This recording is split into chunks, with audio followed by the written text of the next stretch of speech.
colombiano, granadino, digamos. También había regiones de Alemania donde el bocio era un problema muy serio de las sociedades y sobre todo de los pueblos blancos.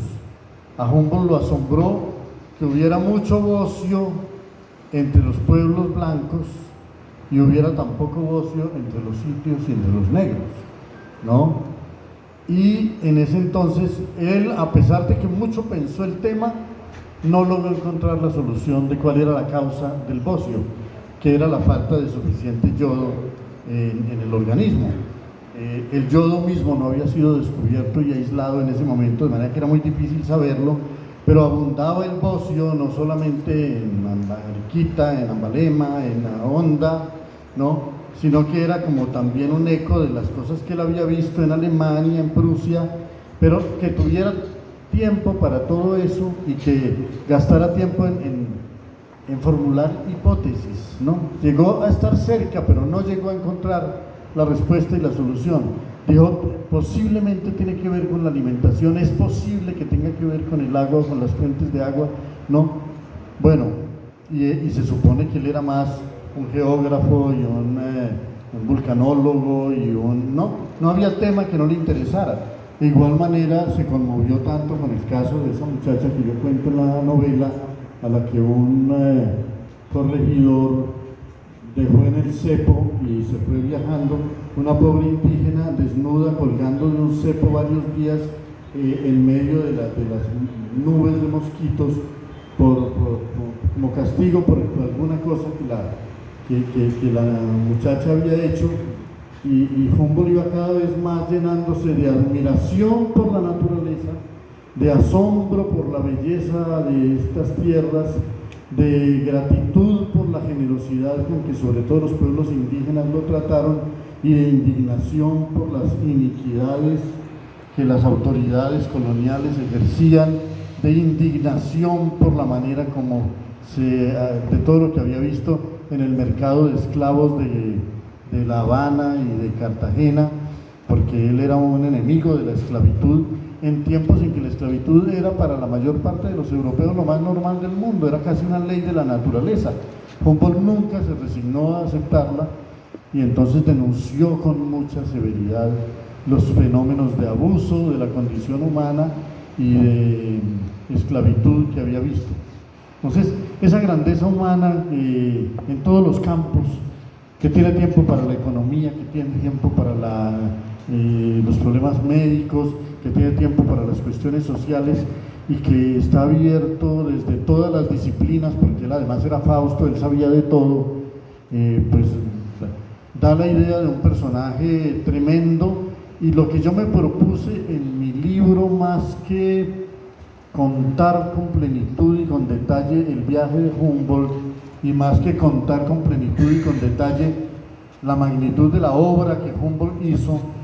mi preocupación, yo diría que principalmente literaria, era tratar de mostrar a través de ciertos momentos de sus viajes quién era él. Solo me interesó mostrar episodios en la medida en que cada episodio contribuyera a resaltar un rasgo adicional de la personalidad de Humboldt: su aventura, su pasión, su abnegación, su temeridad, su lucidez, su sensibilidad, su sentido de la compasión, su espíritu democrático, como si cada paso del camino hubiera ayudado a definir una de las caras de su psicología. Y entonces pues esa fue la aventura que quise vivir y compartir con los lectores. Sí, reitero, William, mi percepción frente al libro y la invitación que también les hago a ustedes, que el libro, digamos, no tiene como un carácter historicista, sino que desde ese lenguaje poético, sigo insistiendo, tus nombres a cada capítulo es muy inspirador, ¿no? La respiración de las piedras, la lengua de las flores, los mapas del futuro, nos abre en cada pequeño capítulo una invitación profunda a los colombianos. Yo valoro muchísimo eso, a lo que seríamos ahora, o el Humboldt que queremos llevar dentro o que necesitamos llevarlo para un mundo donde no tenemos tiempo sino para mirar el chat. Entonces, en medio de las dificultades del momento, de cómo se mueve y se camina por ese país, por este país nuestro hace dos siglos, cómo, digamos, desde allí se logra, digamos, construir otra mirada refrescante, inquietante, llena de sensibilidad, preguntando, asombrándose, haciendo hallazgos, teniendo revelaciones. Bueno, creo que eso es muy motivante para el ciudadano de hoy. Yo creo que ese es, digamos, ese gran logro del trabajo de William, que nos presenta al Humboldt que debemos llevar dentro, al que nos debería entusiasmar para seguir adelante, al viajero siempre con curiosidad. ¿Qué pasó? Se te cayó. Sí, los inconvenientes que van dándole al viajero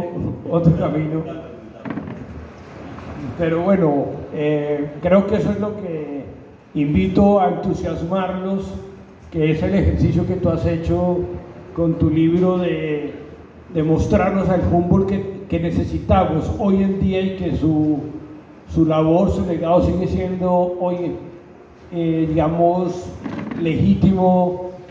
necesario, urgente de trabajar para un país que siempre necesita estarse mirando a sí mismo, reflexionando sobre lo que es. Humboldt le muestra a Europa, él en el centro del mundo, en el poderío de Alemania, el hombre con todas las disciplinas en la cabeza, pero le muestra a una Europa que es lo que es América en su mundo pródigo, pero también en su adversidad. Eso me parece interesante, en un trópico también, donde lo inmediato es lo que construye un hábito cultural frente a un futuro muy previsible del mundo europeo. Creo que hay unas aristas muy interesantes que el texto de William nos obliga a ver, como en una autocrítica a cada uno de nosotros. Creo que ese es el gran valor del texto. Bueno, ahora, ¿qué estamos haciendo hoy